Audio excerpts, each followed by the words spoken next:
অল্প বৃষ্টিতেই কাদা হয়ে গ্রামের দুটি রাস্তা বেহাল। বর্ষা আসতে না আসতেই অল্প বৃষ্টিতে কাদা হয়ে গেছে পূর্ব বর্ধমান জেলার কাটোয়া 1 নম্বর ব্লকের গিধগ্রাম অঞ্চলের কলসা গ্রামের ডিপ টিউবওয়েল যাওয়ার রাস্তায়।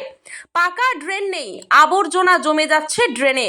বৃষ্টি হলেই ড্রেনের জল বেশি হয়ে যাওয়ার জন্য রাস্তার ওপর দিয়ে বইছে জল। এলাকাবাসীকে সমস্যার সম্মুখীন হতে হচ্ছে। কলসা গ্রামের শ্মশান যাওয়ার রাস্তায় বৃষ্টি পড়লেই কাদা হয়ে যায়। চলাচলের অযোগ্য হয়ে পড়েছে রাস্তাঘাট। এলাকার মানুষেরা জীবনের ঝুঁকি নিয়ে যাতায়াত করছে এই কাদার রাস্তা দিয়ে।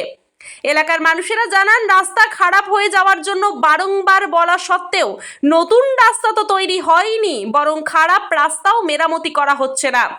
এই বিষয়ে কাটোয়া 1 নম্বর পঞ্চায়েত সমিতির শিশু এবং নারী জনকল্যাণ ও ত্রাণ কর্মাধ্যক্ষ তৃষা চ্যাটার্জি জানান, রাস্তায় কাদার জন্য রাস্তা খারাপ হয়ে গেছে। এলাকার মানুষদেরকেও সমস্যার সম্মুখীন হতে হচ্ছে। এ বিষয়ে প্রশাসনকে জানানো হয়েছে, খুব তাড়াতাড়ি সমস্যার সমাধান করা হবে। তবে কবে এখন নতুন দুটো রাস্তা এবং ড্রেন তৈরি হবে সেই দিকেই তাকিয়ে রয়েছে জনগণ। কি সমস্যা হয়েছে একটু বলুন। এই গ্রামটা হলো গিধগ্রাম পঞ্চায়েতের আন্ডারে কলসা গ্রাম। এই গ্রামে এটাই হচ্ছে যে মাঠে যাওয়ার রাস্তা এবং সামনে একটা দীপ্তি কল রয়েছে। এই পাড়ায় অনেক মানুষের বাস। এখানে অল্প বৃষ্টিতে জল কাদায় যেভাবে ভেসে উঠেছে, মানুষ যাতায়াত করতে পারছে না। কোনো একটা রুগী যদি অসুস্থ হয়ে পড়ে, একটা গাড়িও আসতে পারবে না, তাহলে মানুষ এইভাবে কীভাবে বসবাস করবে? যাতে সরকার বা অন্যান্য স্বেচ্ছাসেবী সংস্থা সুযোগ সুবিধা করে দিয়ে রাস্তাটা ব্যবস্থা করেন, সেই আবেদন আমরা রাখছি। আমার নাম বাবু সাঁতরা, বাড়ি কলসা। আমাদের গ্রামের রাস্তা সমস্যা, এই কলসা গ্রামে শ্মশান পাড়া খুব রাস্তাটা খুবই সমস্যা। কাদা খুব, আমরা বেরোতে পারি না, মৃত্যু নিয়ে যায় এই রাস্তা দিয়ে। আমাদের কোনো মানুষ অসুস্থ হলে একটা গাড়ি ঘোড়া কিছুই আসে না এই রাস্তাটা, এমনই সমস্যা। তা মুখ্যমন্ত্রী হেডলাইনে বলা হয়েছিল যে এই রাস্তাটা স্যাংশন করা আছে।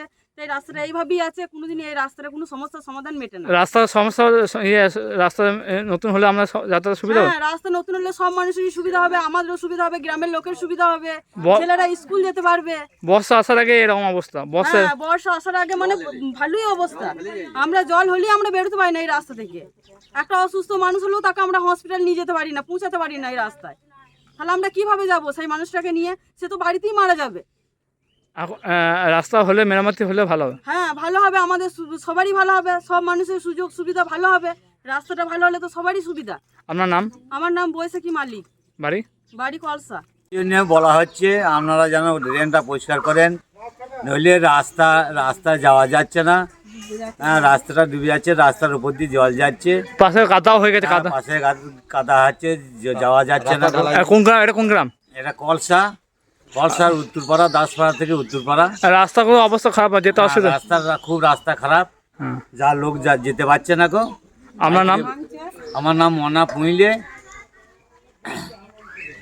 হ্যাঁ, সমস্যা তো আছে, ড্রেনগুলোর সমস্যা আছে বা রাস্তাঘাটেরও সমস্যা আছে। আমাদের গ্রামের ডিপ টিউবওয়েলের যাওয়ার যে রাস্তাটা, সেটাও খুব কাদা হয়, সেটা পাকা রাস্তা নেই। বা শ্মশানে যাওয়ার রাস্তাটাতেও মানুষের খুবই অসুবিধা। শ্মশানে যাওয়ার ওইখানে কিছু বসতি আছে যাদের এই বর্ষাকালে খুবই অসুবিধা হয়। সেই রাস্তাগুলো হলে তাদের সুবিধাই হবে।